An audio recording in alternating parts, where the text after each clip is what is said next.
Les personnes qui n'ont jamais été à Narnia ne pensent pas qu'une chose puisse être bonne et terrible à la fois.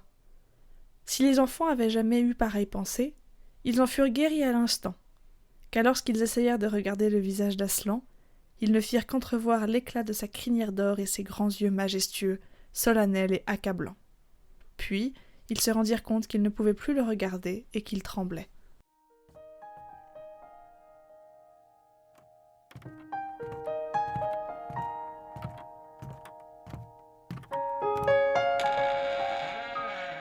Bienvenue derrière la porte de l'armoire, le podcast où on vous emmène à la recherche des sens cachés dans les histoires de mondes imaginaires créées par C.S. Lewis, l'auteur des célèbres chroniques de Narnia.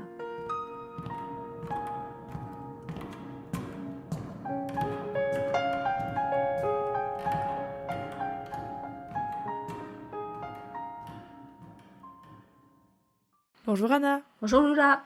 Enfin Aslan, chapitre 12, c'est le moment où on voit ce lion pour de vrai. Peux-tu nous dire ce qui se passe dans ce chapitre ? Oui, donc juste dans le chapitre 11, on avait vu Edmund et la sorcière qui voyageaient et ça devenait de plus en plus compliqué à cause de l'arrivée du printemps. Et puis ils ont fini par ne plus pouvoir utiliser le traîneau à cause de la fonte des neiges. Et ils avaient dû continuer à pied. Et aujourd'hui, on va voir ce que cette même fonte des neiges a pour effet sur le voyage de Peter, Suzanne, Lucie et les castors. Chapitre 12, le premier combat de Peter. Pendant qu'Edmund voyage péniblement en compagnie de la sorcière, les autres enfants et les castors passent des moments agréables. Ils savent qu'ils peuvent arriver avant la sorcière puisque son traîneau est hors d'usage, et ils peuvent donc se détendre. Ce soir-là, ils atteignent la table de pierre et rencontrent Aslan, entouré de toutes sortes de créatures fabuleuses. Le lion leur demande où se trouve Edmund, et Monsieur Castor lui répond qu'il les a trahis. Lucie supplie Aslan de sauver Edmund, et il lui répond qu'il fera tout ce qu'il pourra, mais que ce ne sera pas facile. Aslan emmène Peter à l'écart pour lui montrer Car-Paravel, le château où les enfants régneront. Pendant qu'ils discutent, ils entendent le corps de Suzanne, signe qu'elle est en danger. Peter se précipite et voit Suzanne grimper à un arbre, poursuivie par un énorme loup. Il poignarde l'animal en plein cœur avec l'épée du Père Noël et le tue. Aslan voit un autre loup s'enfuir et envoie des animaux à sa poursuite, en disant qu'il les mènera à la sorcière et à Edmund. Il fait ensuite Peter chevalier, après lui avoir recommandé de ne jamais oublier d'essuyer son épée. Tout d'abord, il y a quelque chose qui me marque dans ce début de chapitre. On voit que le printemps est installé et que c'est une belle et bonne chose. Les premières fois qu'on est entré à Narnia, on s'est émerveillé devant ce paysage enneigé et il y a un bel imaginaire qui est autour de cette neige, de ce froid. Et j'ai réalisé en lisant ce début de chapitre qu'on s'est émerveillé du malheur des autres. Et c'est quelque chose que je trouve assez amer dans cette lecture, c'est qu'au départ, on a trouvé ça si beau, cette neige qui tombait, ces cimes immaculées. Mais en fait, c'était quelque chose de grave, de pas naturel, de triste pour les gens qui y habitaient. Et ça m'a fait penser à quel point parfois on peut s'émerveiller du malheur des autres. Pas de manière cruelle, ni de manière méchante, mais simplement qu'on ne voit pas tout ce qui se passe derrière, qu'on ne sait pas ce que ça implique. Et je trouve que c'est très marquant dans l'esprit de justice de Lewis, de se dire que parfois, de manière totalement innocente, on peut voir des choses belles qui, au fond, ne sont pas si belles. Et c'est pas un jugement de la part de l'auteur, en tout cas j'ai pas l'impression que ça l'est, mais ça attire l'attention du lecteur à faire attention de s'émerveiller de choses qui sont réellement belles et pas seulement en apparence. Donc encore une fois, on a ce contraste entre les deux voyages qu'on a déjà notés. Les deux groupes qui voyagent sont dans le même paysage, mais ne vivent pas les choses de la même façon du tout. Ils sont fatigués aussi, les enfants ici, mais c'est une bonne fatigue qui vient de l'exercice physique et du plein air. C'est pas une fatigue négative comme celle d'Edmund. On voit aussi qu'ils sont comme dans une espèce de rêve, et ça pourrait être une référence à l'état d'attente qui précède la rencontre avec Aslan. Alors pourquoi je dis ça ? Parce que la première fois que Lucie avait entendu le nom d'Aslan, elle avait eu le sentiment de se réveiller. Et c'est une comparaison qu'on trouve souvent chez Lewis. Donc, Le rêve correspond à notre vie dans ce monde et le fait d'être réveillé correspond à la vie dans l'au-delà. Donc le fait d'être réveillé correspond à à une dimension spirituelle. Ce que je trouve très intéressant, c'est que ça vient à peu près au moment où on parle d'un torrent. Je lis le passage, même si leur itinéraire n'avait pas nécessité ce changement de direction, ils n'auraient pas pu rester près du lit de la rivière une fois le dégel amorcé, car avec la fonte des neiges, elle fut bientôt en crue, transformée en un magnifique torrent jaune qui grondait comme le tonnerre, et leur sentier aurait été submergé. Et on imagine ce torrent jaune, et il donne pas particulièrement envie. On imagine un torrent un peu boueux qui porte plein de déchets qui sont accumulés, peut-être pas de déchets mais en tout cas de la boue, des impuretés, et j'ai l'impression que c'est une phase de purification. C'est le moment où ce qui fait partie de l'hiver est purgé par la nature. J'aurais imaginé que quelques temps plus tard on aurait un torrent pur avec une eau claire qui se serait débarrassé de cette couleur jaune. Et je trouve intéressant que ce soit mentionné, qu'il soit jaune. Pourquoi est-ce qu'il est jaune ? Parce que c'est le dégel, parce qu'il y a tout ce qui s'est passé en hiver qui doit être mené vers la mer, à une symbolique particulière. Pour Lewis qui est chrétien, les eaux du baptême, qui vont purifier, qui vont faire renaître. Ce cours d'eau qui est pour moi vraiment un symbole de purification, en même temps que ce côté un peu onirique de « on va bientôt se réveiller, on va bientôt voir le roi ». Et je trouve assez fort ces deux mélanges mis ensemble. Je sais pas ce que t'en penses. Ouais, je suis d'accord. Alors avant de rencontrer le roi, ils vont d'abord voir autre chose. La première chose qu'ils vont voir en arrivant à destination, c'est la table de pierre. Et ce qui est un petit peu étonnant peut-être au premier abord, c'est que le mot sinistre est utilisé pour la décrire. Ça pourrait surprendre parce que d'abord c'est l'endroit où Aslan leur a donné rendez-vous, et puis ensuite, jusqu'ici dans l'histoire, cette table a toujours été associée à lui. Donc ça peut, on peut se dire, tiens, pourquoi ce mot sinistre est employé ? En réalité, dans le chapitre suivant, on va apprendre que c'est un endroit qui est associé à des mises à mort. Et donc du coup, on reparlera plus tard de ce que cette table représente symboliquement, en particulier pour les inscriptions qui sont dessus, mais pour le moment, on va juste retenir que c'est un endroit mystérieux pour le lecteur. Et ensuite, il voit, toujours pas Aslan, il voit d'abord un pavillon doré. Ce qui est intéressant, c'est que au-dessus de ce pavillon, il y a la bannière d'Aslan, bannière qu'on retrouve sur le bouclier de Peter. Donc, Peter fait déjà partie de l'armée d'Aslan, il porte ses couleurs sans l'avoir même rencontré, et c'est assez fort, je trouve, comme symbole. Toute cette description du pavillon, d'Aslan et de toute la cour qui l'entoure est d'inspiration médiévale. On a encore une fois une opposition entre le château de la reine, où elle était solitaire, elle avait juste un nain et un loup comme compagnons, et tout était froid, sombre, lugubre. Et puis, ce magnifique portrait, ce magnifique paysage avec Aslan entouré d'une multitude d'animaux et de créatures fabuleuses, avec des couleurs très vives. On a le rouge, l'or, avec les tentures de soie jaune, le lion rouge sur la bannière que tu viens de mentionner, de la musique aussi. Et encore une fois, ce qui est toujours super intéressant, c'est que ces couleurs, si tu te souviens, ces couleurs rouge et or, qui sont ici, éclatantes, elles étaient déjà présentes lors de la première apparition de la sorcière et de son traîneau. Il y avait le rouge de sa bouche et il y avait le doré des cornes de ses rennes blancs. Tout à fait, ouais. Et il y avait aussi les harnais rouges des rennes, il y avait le bonnet rouge du nain avec un gland doré, il y avait la baguette et la couronne dorée. Donc toutes ces couleurs-là, elles étaient présentes et donc ça donne l'idée que il y avait ce désir d'imitation de sa part. Elle avait pris ces couleurs royales et elle avait essayé de les utiliser elle-même, mais le résultat était bien pâle. C'était une bien pâle imitation puisque malgré tout, la couleur dominante, c'était le blanc. Tu es gentil avec le mot imitation, moi j'utiliserais le mot usurpation. Oui, bien sûr, bien sûr, je suis d'accord. Il y a toute une série de personnages très intéressants dans la cour d'Aslan. Donc on a notamment des dryades qui sont des femmes arbres, on a des naïades qui sont des femmes rivières, et puis on a des centaures. Et Monsieur Tumnus notamment avait déjà parlé des dryades, des femmes arbres qui venaient danser la nuit avec les faunes, avant que la sorcière ne jette un sort à Narnia. Et donc le fait que ces personnages soient présents, c'est une autre preuve de l'affaiblissement du sort de la sorcière. Quelque chose que je trouve très drôle avec les dryades, c'est que dans le livre de Tolkien, il y a les Ents, qui sont des arbres vivants, et on voit un regret pour les Ents, c'est de ne plus être proche des femmes Ents qui aiment les jardins, les endroits qui sont organisés, et qui, d'ailleurs, ils ont des soucis parce qu'ils ne peuvent plus se reproduire parce que les femmes Ents sont parties créer des jardins. Et je sais pas si c'est un clin d'œil entre amis, peut-être pas, c'est moi qui l'imagine, mais d'imaginer que les femmes Ents qui sont présentes dans Le Seigneur des Anneaux sont allées vivre près d'Aslan, dans cet endroit qui paraît plus leur convenir. Voilà, ça m'a fait sourire d'imaginer une correspondance entre ces deux univers par simplement les dryades ou femmes Ents, comme je les imagine en tout cas. Mhm. Alors, parmi les créatures présentes, il y a aussi une licorne, un pélican et un aigle. Et ça, c'est pas un hasard du tout, si ces trois animaux sont mentionnés en particulier.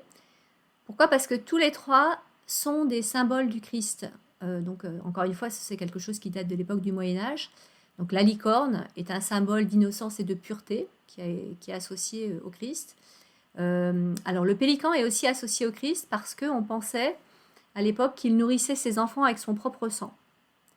Et l'aigle, qui vole droit vers le soleil et qui est capable de le regarder, d'après toujours les légendes moyenâgeuses, représente aussi le Christ qui ouvre les cieux pour les croyants. Donc, leur présence à la cour d'Aslan est un clin d'œil de la part de Lewis, qui était très très familier avec toute cette imagerie du Moyen-Âge. C'est passionnant comme image, ça me fait sourire. Un des blasons de ma grand-mère, le blason de sa famille, c'était un pélican qui s'ouvre le ventre pour nourrir ses petits. Et je crois que voilà, c'était quelque chose d'assez similaire avec la devise qui, je la paraphrase, mais qu'est-ce qu'on ne ferait pas pour ce qu'on aime? Et tu m'apprends quelque chose sur mes armoiries familiales. En fait. Ouais. Parce que, en effet, autant la licorne, je pouvais imaginer, autant le pélican, on n'a pas appris ça en fac de théologie. Ben voilà. Alors, Aslan est décrit comme étant bon et terrible à la fois. On a déjà entendu parler de ça, quand les castors ont parlé d'Aslan pour la première fois. Et là, c'est confirmé, parce que la réaction des enfants, quand ils le voient, ils tremblent. Et alors, pourquoi décrire ce personnage qui représente la divinité de cette façon-là? Ça pourrait surprendre au premier abord. Et ici, Lewis s'oppose à l'idée d'un Dieu qui serait un grand-père gâteux. Cette idée qu'on a parfois de Dieu, où on pense uniquement à la bonté de Dieu, mais on oublie sa justice. Et pour lui, c'est une fausse idée de Dieu. Et puis, c'est pareil pour Jésus, on en a déjà parlé, ces idées, ces images de Jésus qui circulent parfois, où on l'imagine comme un être fade et trop doux. Donc Lewis vraiment s'opposait à ce genre de vision. Et je voudrais juste citer quelque chose que j'ai vu dans une lettre il n'y a pas très longtemps. Donc il écrivait à une correspondante, Lewis, et il écrit quelque chose que je trouve amusant, parce qu'il parlait justement du fait que Jésus était un être qui n'était pas du tout comme on l'imaginait, mais qui était à la fois fort et en même temps doux. Et il appuyait plutôt sur le côté fort. Et donc il écrit Gentle Jesus, my elbow, ce qui pourrait se traduire par doux Jésus, mon œil, en fait. J'ai trouvé ça amusant. Oui, ce que je trouve très intéressant, c'est qu'en effet, Jésus est doux, il est bon, mais il n'est pas gentil comme on a pu le définir dans un autre podcast. Il avait une gentillesse, mais il n'avait pas une naïveté, quelque chose de doucereux. Il était doux, mais pas doucereux. Voilà. Et quelque chose d'autre auquel ça me fait penser, c'est que ces enfants ont vieilli. Je m'explique. Ils sont pris de cette révérence pour Aslan. Et dans les évangiles, parfois on voit les enfants qui viennent courir à Jésus. Et les disciples disent « Non, arrêtez de... » On voit que les disciples sont frustrés par cette effusion d'enfants, de bambins qui courent dans ses pattes. Et Jésus dit « Laissez les petits enfants venir à moi. » Et j'aurais pu imaginer quelques enfants de peut-être plus petits, entre 3 et 5 ans, voir ce lion majestueux et courir pour le voir, pour le toucher, pour être proche de lui. Et avec l'âge, on apprend à être plus révérencieux, à être plus humble face à tant de majesté. Et à la fois, je pense que c'est capital pour comprendre la véritable image d'Aslan, qui est à la fois un lion bon, un lion authentique, un lion doux d'une certaine manière, mais aussi profondément dangereux, et on a beaucoup appuyé là-dessus, mais aussi que ces enfants, ils ont grandi. Ils ont réalisé qu'il fallait faire attention à la grandeur, faire attention à la puissance, pas d'une mauvaise manière, mais qu'ils ont mûri tout simplement et qu'ils ne sont plus des petits enfants. Mhm. Alors, je voulais rebondir justement par rapport à ça, cette idée de crainte respectueuse là que tu mentionnes. En anglais, c'est un terme, c'est awe, donc A-W-E.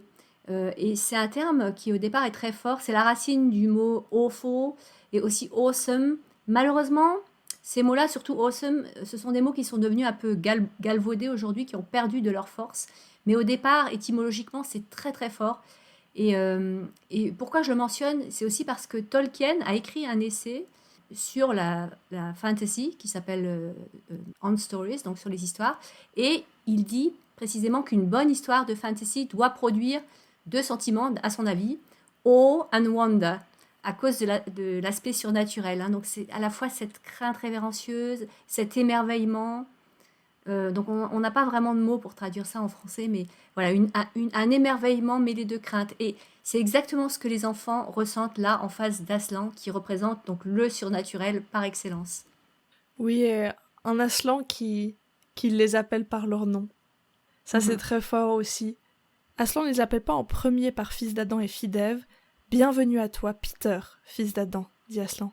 Bienvenue à vous, Suzanne et Lucie, fille d'Ève.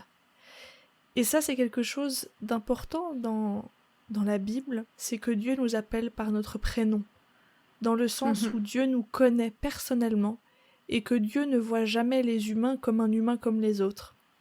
Et ça, c'est aussi retranscrit dans le roman La Cabane, qu'on a déjà brièvement cité, où une des représentations de Dieu dit souvent ah oui, cette personne, je l'aime tout particulièrement, et cette représentation dit plusieurs fois ça, et l'humain lui demande mais il y a des personnes que tu n'aimes pas tout particulièrement, et ah non, c'est vrai, chaque personne est aimée tout particulièrement, et là je le vois surtout en comparaison avec ce que dit la sorcière blanche, qui voit les fils d'Adam et les filles d'Ève que comme des outils pour parvenir à ses fins. Il n'y a aucune individualité, elle a faim que quand elle en a besoin.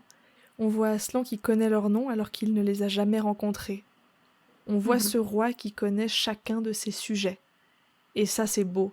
Et encore une fois, on peut noter un contraste sur la façon dont eux sont accueillis par Aslan et la façon dont Edmund avait été accueilli par la sorcière. Hein, elle avait crié Comment oses-tu venir seule Et le texte dit qu'elle avait crié d'une voix terrible.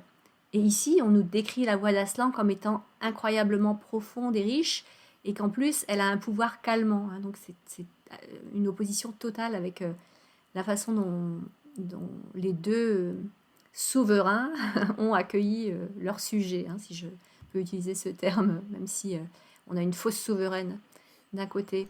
Et je voulais juste revenir un tout petit peu en arrière pour faire une remarque par rapport à ce qui se passe juste avant que Aslan ne commence à parler. Ils sont là devant lui et personne ne veut s'approcher de lui en premier. Hein. Et les casteurs disent que c'est les humains qui doivent y aller en premier.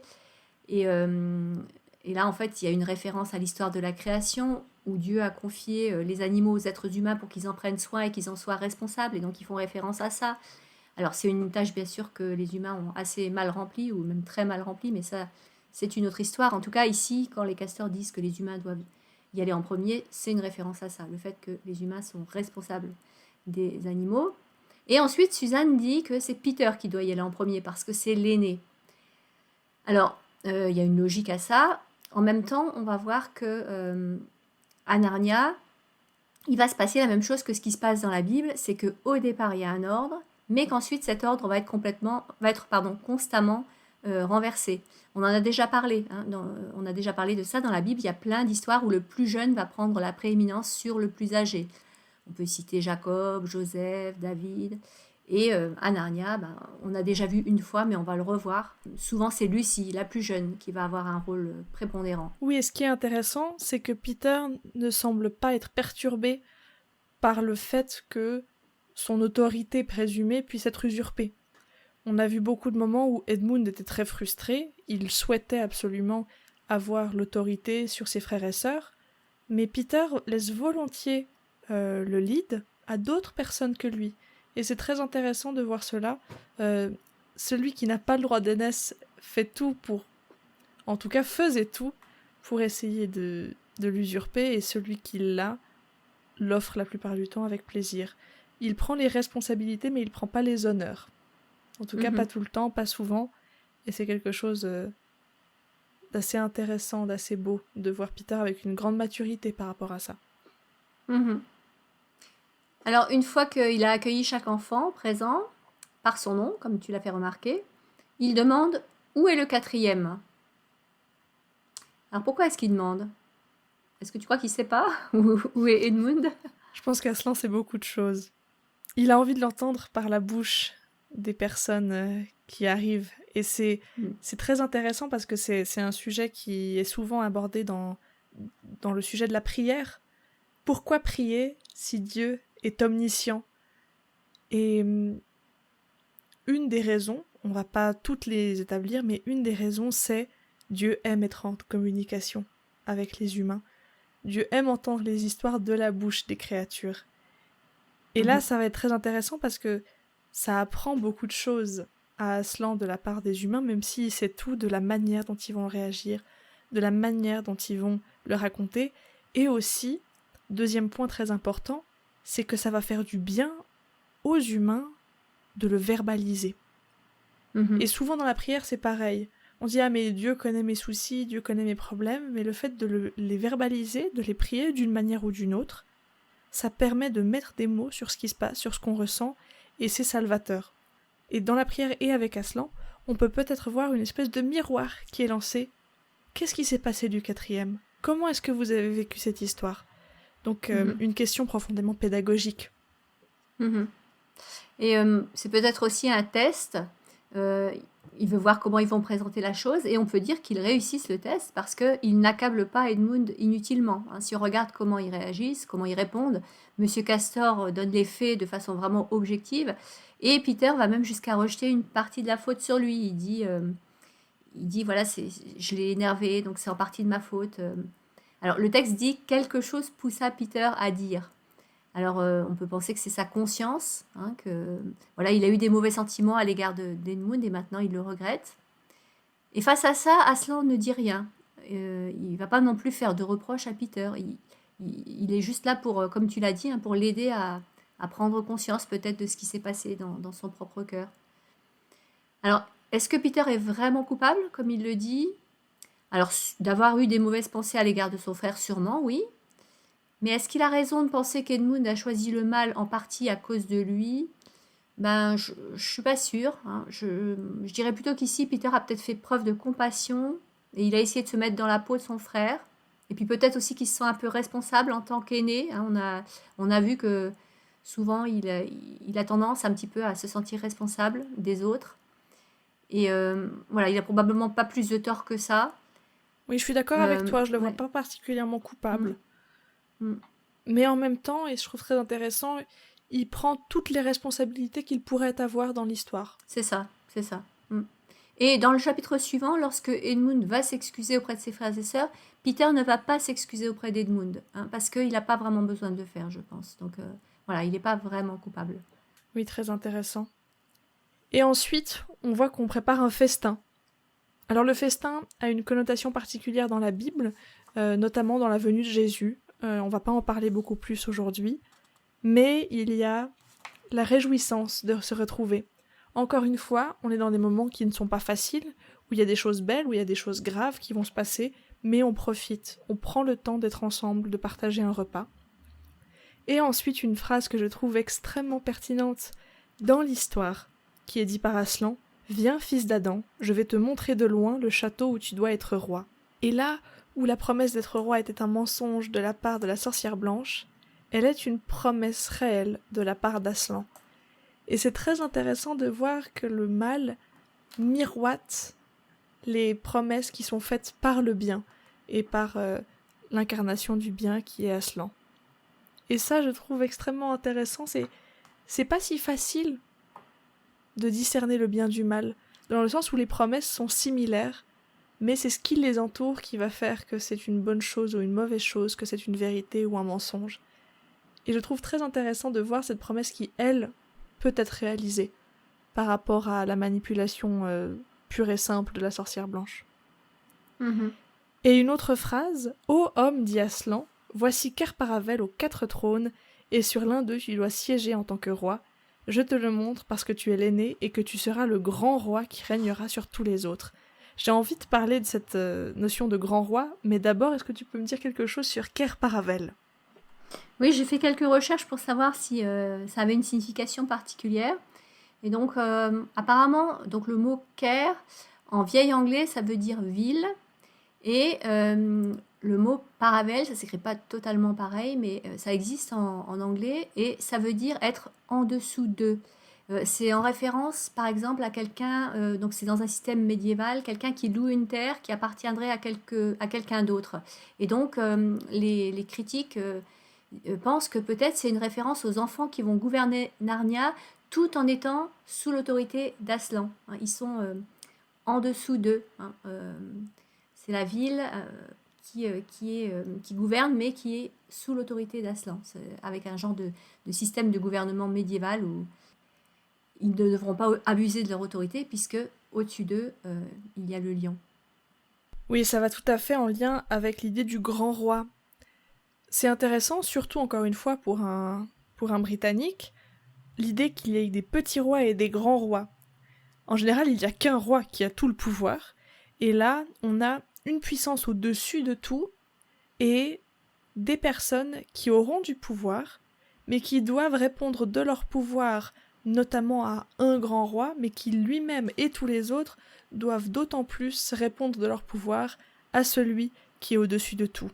Et ça, c'est une idée, encore une fois, qui est ancrée dans la Bible, cette idée que les humains ont une responsabilité, ont quelque chose qui a été offert par Dieu, un pouvoir certain, mais ce pouvoir découle toujours de Dieu lui-même, et que ce pouvoir est fait pour régner, pour prendre les responsabilités, mais pas pour en abuser et pour asseoir son pouvoir.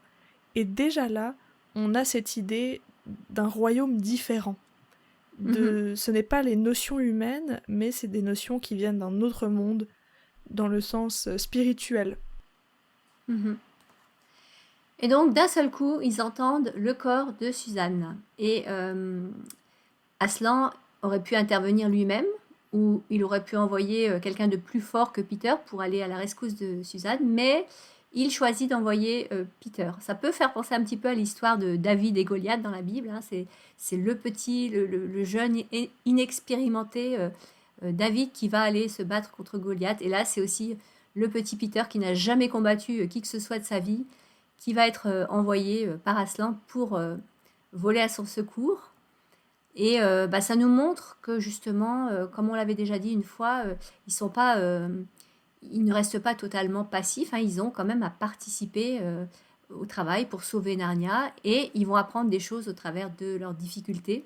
D'ailleurs, ici, Lucie va remarquer que Peter a l'air plus vieux après le combat. Hein, donc, quelque part, ce qu'il va faire là, se battre contre le loup, ça va le préparer à ce qu'il attend en tant que roi plus tard. Et donc l'aide viendra bien quand Suzanne soufflera dans le corps, mais par contre ce sera une aide inattendue. Hein. Ce sera le petit qui va être envoyé pour l'aider, le petit Peter.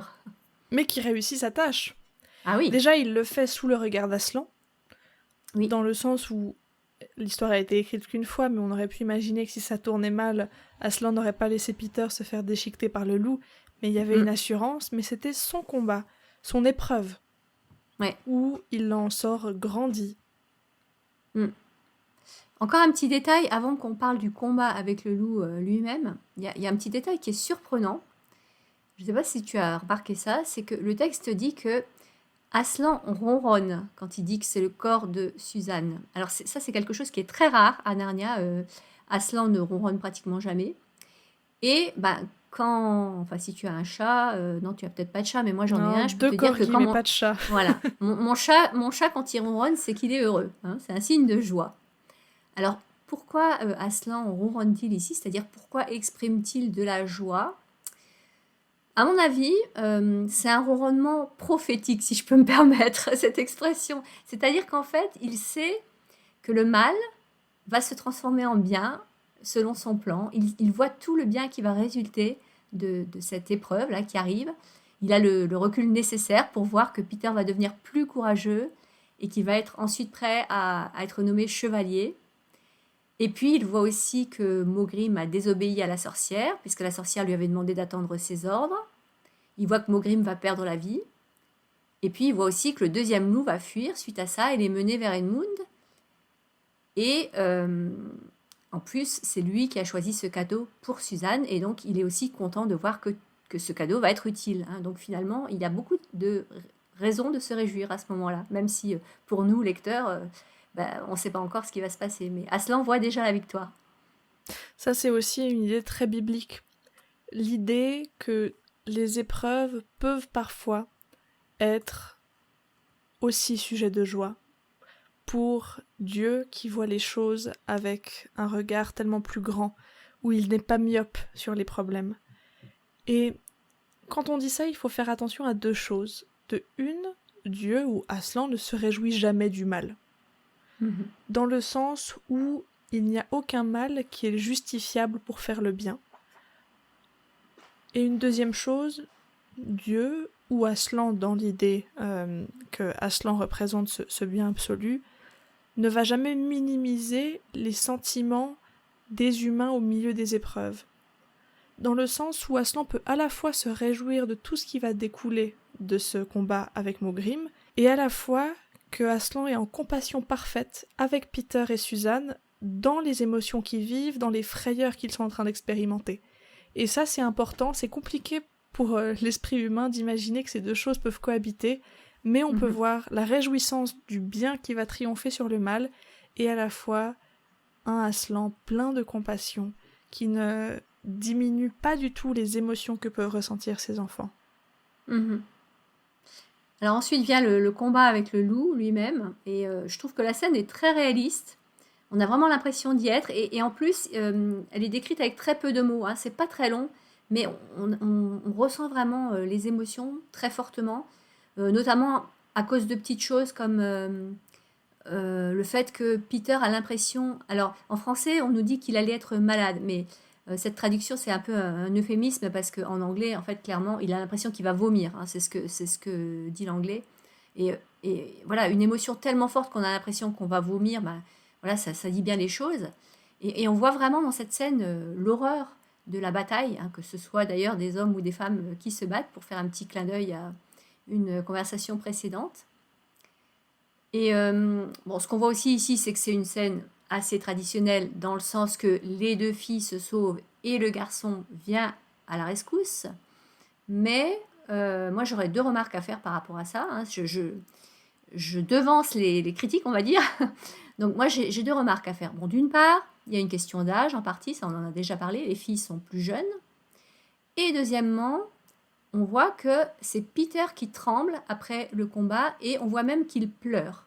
Et ça, c'est absolument remarquable pour la culture de l'époque, parce que je peux te dire que des livres qui ont été écrits en 1950, il n'y en a pas beaucoup qui décrivent des garçons qui pleurent. C'est pas du tout quelque chose qui était dans la culture de l'époque. Au contraire, on leur disait non, quand tu es un garçon, tu ne pleures pas.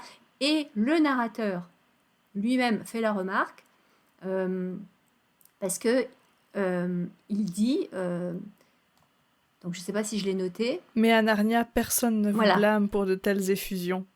Exactement. Donc en fait, il fait une différence entre ce qui se passe dans le monde que lui connaît et que ses lecteurs vont connaître, et Narnia. Et donc voilà, clairement, ici, il donne le droit à Peter de trembler après le combat et de pleurer. Donc voilà, c'est pas du tout un texte misogyne, et c'est même pas un texte traditionnel. C'était plutôt révolutionnaire pour l'époque. Ouais, moi j'ai surligné ce passage, je l'aime énormément. Puis après un petit moment, Suzanne descendit de l'arbre. Peter avait l'impression de chanceler sur ses jambes, d'être tout tremblant lorsqu'elle le rejoignit, et je dois l'avouer, il y eut beaucoup de baisers échangés et de larmes versées de part et d'autre. Mais à Narnia, personne ne vous blâme pour de telles effusions. C'est un si beau passage, et je trouve que ça représente une masculinité qui est profondément belle, dans le sens où Peter a peur, mais Peter va au secours de la personne qui a besoin d'être secourue à cet instant T, C'est pas une demoiselle en détresse, c'est Mhm. sa sœur qui a besoin d'aide parce qu'elle s'est retrouvée prise au piège, ça aurait pu être l'inverse. Mais il va le faire effrayer. Et c'est ça qui prouve qu'il a du courage, c'est que Mhm. si on n'a pas de peur, on n'a pas de courage. Mais il Mhm. y va, et il est prêt à se prendre du sang de loup partout, à vomir pour sa sœur, parce qu'il veut la sauver. Et après Mhm. ça, il accuse le coup de sa peur, et il y a des baisers, et il y a des larmes. Et c'est tellement fort de voir justement cette masculinité qui est représentée d'un jeune homme, d'un grand garçon ou d'un jeune homme, je sais pas comment il faudrait l'appeler, qui a eu peur, mais qui n'a pas peur, qui n'a pas honte de ses émotions, qui n'a pas honte de l'amour qu'il porte pour sa sœur, qui n'a pas honte de toutes les émotions qu'il a traversées. Et qu'est-ce que c'est une belle image Mhm. d'un homme selon le cœur d'Aslan. J'irais dire Mhm. un homme selon le cœur de Dieu. Mhm. Et ça, je trouve très fort. À la fois, Lewis sait bien l'écrire dans ce texte. Je pense aussi, par exemple, à Tolkien, qui a un très beau personnage dans la figure d'Aragorn, qui représente cet homme qui sait se battre, mais qui sait se battre pour le bien, qui n'a pas peur de ses émotions, etc. Voilà, Mhm. c'est pour faire le lien. Je trouve que c'est des belles représentations d'hommes qui se battent pour le bien, mais qui n'ont pas peur de toutes les émotions, de toute la palette. Et j'irais même jusqu'à rappeler que Jésus a pleuré pour ses Tout à amis, fait. Jésus a eu peur, et c'était la représentation de l'homme parfait. Donc il faut pas avoir peur de ses émotions, messieurs, et gare à ceux qui vont aller se moquer des émotions de ses frères. Et si quelqu'un n'était pas encore totalement convaincu, dans la dernière bataille, qui est le dernier volume de Narnia, on a une fille qui s'appelle Jill et on la voit tuer un loup. Donc voilà, dernier argument. Là, si vous n'êtes pas convaincu, je peux plus rien faire pour vous là. Donc on voit aussi ici le loup Mogrim qui prend un risque très stupide parce que quand même Aslan est tout proche et il le sait. Donc, quelle idée d'attaquer les filles comme ça en pensant qu'il va pouvoir s'en tirer. Et puis, comme on l'a dit avant, la sorcière lui avait ordonné de rester cachée. Alors, qu'est-ce que ça nous montre? Ça nous montre que l'obéissance n'est pas une vertu cultivée chez les sbires de la sorcière. Et je pense qu'ils obéissent plutôt par peur de son pouvoir. Et du coup, la tentation de désobéir est plus forte quand elle est loin. Et je pense que c'est un peu ce qui s'est passé pour Mogrim. Euh, les serviteurs de la sorcière savent aussi qu'elle n'a pas leur bien-être à cœur. Il n'y a pas de relation de confiance. Hein. Et alors pourtant, il me semble qu'au chapitre précédent, Mogrim répond oh, ma reine, j'entends et j'obéis. En tout cas, Oui, il bien lui sûr. répond j'obéis, mais c'était une parole de Mm. façade. Peut-être qu'il a aussi peur de se dire j'avais une possibilité et j'aurais dû attaquer. Donc, il peut se faire punir par la sorcière blanche, quoi qu'il fasse. Oui. S'il obéit et qu'il aurait pu avoir une occasion de tuer les filles qu'il l'a pas fait, il peut se faire punir. S'il a désobéi, il peut se faire punir. Il est dans une situation où j'imagine qu'il doit être en stress de choisir la bonne décision face à une maîtresse qui n'est pas juste, qui n'est pas fair-play, mais qui va de toute façon remettre sur le dos de ses sbires, de ses esclaves, la faute de tout ce qui va mal se passer. Mhm. Alors qu'elle-même est condamnée par la prophétie. Donc, Mhm. à la fois Mogrim, c'est un personnage qui représente aussi ce mal, mais à la fois il est profondément mal barré pour essayer de faire quoi que ce soit de bien face à la sorcière blanche. Mhm. Et une autre interprétation possible encore, ce serait l'idée que le mal, en fait, le domine. Et que Mogrim a tellement envie de faire le mal qu'il en devient imprudent. C'est-à-dire qu'il sent de la chair fraîche et il ne peut pas s'empêcher d'attaquer. Ce serait encore une autre possibilité. Dans tous les cas, ce mal va se transformer en bien, puisque comme on l'a dit, l'autre loup va les mener à la sorcière et à Edmund, et ce qui permettra à Edmund de ne pas être tué dans les bois. Bon, peut-être que s'il n'avait pas été tué sur la table de pierre, la magie aurait été apaisée quand même, mais il n'y aurait pas pu avoir la suite. Hein. La substitution, la prophétie n'aurait pas pu être accomplie, et Narnia aurait continué à vivre dans le malheur. Donc, quoi qu'il en soit, tout ça va amener du bien. Et pour faire encore une comparaison avec Le Seigneur des Anneaux, il y a aussi ce mal qui devient du bien avec Gollum, qui, en essayant d'attraper l'anneau avec de mauvaises motivations, va tomber dans le gouffre et causer sa destruction et donc sauver le monde entier. Et là, c'est un peu pareil, le loup va vouloir commettre un acte mauvais, mais il va y avoir de très bonnes conséquences qui va permettre de sauver le monde de Narnia.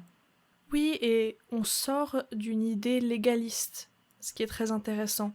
Ça montre qu'on peut faire le mal avec des bonnes intentions, on peut faire le bien avec des mauvaises intentions, puis on peut faire le mal avec des mauvaises intentions et le bien avec des bonnes intentions. On est dans la vraie vie où parfois il y a des choses imprévues qui se passent. Et ça déculpabilise aussi, ça responsabilise d'un côté, de ne pas penser que parce que le résultat est bon, tout ce qu'on a fait était bon également. Et à l'inverse, c'est pas parce qu'on a fait le mal avec des bonnes intentions qu'on doit être profondément puni. C'est quelque chose que la sorcière blanche ne comprend pas, mais qu'Aslan comprend. Et on le verra plus tard. Et donc le chapitre se termine avec ce conseil d'Aslan, hein, une fois qu'il a fait Peter chevalier, il lui dit « N'oublie jamais de nettoyer ton épée ». Est-ce que c'est un conseil d'hygiène ou est-ce que c'est quelque chose de plus profond derrière ? Alors justement, j'ai entendu un grand débat là-dessus sur un podcast américain. Il y avait plein d'avis différents. Moi, j'avais quelques idées derrière la tête, mais j'avoue être un peu perdue par l'immensité de théories que l'on pourrait mettre derrière l'idée de nettoyer son épée. Est-ce que c'est demander pardon pour les crimes qui ont été commis parce qu'il y a quand même eu un meurtre ? Est-ce que c'est le fait de prendre soin des armes que Dieu nous donne ? Ou plutôt qu'Aslan nous donne, en tout cas dans ce passage. Beaucoup de théories. Toi, qu'est-ce qui te parle le plus ? Alors, effectivement, j'ai entendu ce genre de choses, et puis bon, pourquoi pas, hein, il peut y avoir de multiples sens. Moi, ce que je crois pas, en tout cas, je vois pas ça comme un reproche, vraiment. Je vois ça plutôt comme un conseil pratique qui a pour but de permettre à Peter de garder la tête sur les épaules au cas où il aurait été un peu trop fier de ce qui venait de lui arriver. D'une part, moi, je vois ça d'une part. Et puis, d'autre part, je vois aussi toujours ce mélange de réalisme et de magie qui fait qu'on croit à ce monde et qu'on arrive à s'y projeter en imagination, parce que on sait bien que voilà, si on ne nettoie pas l'épée, eh bien le sang va sécher dessus et puis elle va rouiller et elle sera inutilisable. Donc voilà, il y a un côté très pratique, très réaliste. Et puis voilà, le fait de finir sur une note un peu plus légère et plus pratique, eh ben, c'est quelque chose que Lewis aime bien faire, hein. Souvent, il aime bien terminer les chapitres ou même des livres entiers sur une petite note comme ça, surtout quand il y a eu beaucoup de tensions dramatiques avant. C'est l'idée de la nécessité de revenir sur Terre. La vie est faite de moments intenses, oui, mais elle est aussi faite de quotidien, et c'est très important de ne pas l'oublier et après un moment de tension de revenir à des considérations pratiques. Je pense à d'autres exemples où il fait ça aussi, mais je ne vais pas en parler pour le moment puisque ça vient dans d'autres volumes. Oui, de la légèreté, mais aussi une certaine intention. C'est ça peut-être que je garderai le plus, l'idée de ne pas garder le mal avec soi. De ne pas garder des traces de Maugrim, des traces de quelque chose de mal, de mauvais avec lui. De savoir faire la différence entre ce qui se passe sur le terrain de guerre, sur le champ de bataille, et de ce qui se passe après. Je crois qu'ils vont aller au festin à ce moment-là, je crois pas qu'ils ont encore eu ce temps de festin, de ne pas emmener cette difficulté, ces mauvaises choses avec eux au festin dans les réjouissances. Ça me paraît être aussi un conseil précieux, un conseil particulièrement précieux venant d'un homme qui a fait la guerre, encore une fois, de ne pas se laisser ronger par le mal qui s'est passé sur le terrain de guerre. Mettre ça derrière, le nettoyer. Oui, j'aime bien ton interprétation aussi plus symbolique, et je pense qu'elle n'exclut pas les miennes, hein. Je pense qu'il y a une richesse qui fait qu'on peut trouver plusieurs niveaux de lecture, on va dire. Ah oui, tout à fait, ouais. Complètement. Et je suis d'accord avec toi. Juste quand j'employais le terme léger, hein, c'était vraiment pas dans un sens ludique ou quoi que ce soit, c'était vraiment l'idée qu'il y a eu un moment très intense en émotion, et là on revient à du plus quotidien. C'était dans ce sens-là, hein, c'était pas du tout le mot léger n'était peut-être pas très bien choisi. On va parler de... Ah mais je te comprends complètement. Si tu veux tout savoir, j'ai inventé un mot. Je crois que c'est moi qui l'ai inventé. En tout cas, je l'ai inventé toute seule. Si quelqu'un l'a trouvé avant moi, je demande platement pardon. Mais c'est le mot futilescent, qui est un mot valise entre la futilité et l'essentiel. Et l'importance vitale des choses plus légères dans la vie. Justement, ce temps de festin, cette tasse de thé, les temps de rire qui peuvent arriver dans des moments si graves. Quelque chose de futilescent. Quelque chose qui permet la survie, le bien-être à différents niveaux, dans la légèreté, dans les choses moins capitales. Donc, moi, je dirais ça, mais comme c'est un mot que j'ai inventé, je pense que je serais la seule à le dire. Oui, alors surtout que là, vraiment, on a eu un chapitre très riche en événements et en émotions. Et puis, ce n'est pas terminé, hein. Le chapitre suivant va aussi être très très riche, peut-être encore plus riche en émotions. Donc voilà, il fallait un petit moment de pause. Et donc, on vous donne rendez-vous la prochaine fois pour la suite de l'histoire. Pour un chapitre qui a un nom qui donne très envie, absolument énigmatique, la puissante magie venue de la nuit des temps. À la prochaine fois. À la prochaine fois. Merci de nous avoir accompagnés pour cette nouvelle aventure derrière la porte de l'armoire. Vous pouvez nous retrouver sur Spotify, Audible, YouTube et Amazon Music, ainsi que sur Instagram, derrière la porte de l'armoire tout attaché et sans accent, et Facebook. Si vous avez aimé cet épisode, n'hésitez pas à vous abonner à la chaîne, à nous mettre un pouce bleu ou quelques étoiles ou encore un commentaire. Ça nous permettra de mieux nous faire connaître. Vous pouvez aussi nous envoyer vos suggestions, remarques, questions sur nos réseaux sociaux ou par mail sur derrière-la-porte-de-l'armoire@gmail.com, tout attaché, sans accent et sans majuscule. À très bientôt pour un nouvel épisode.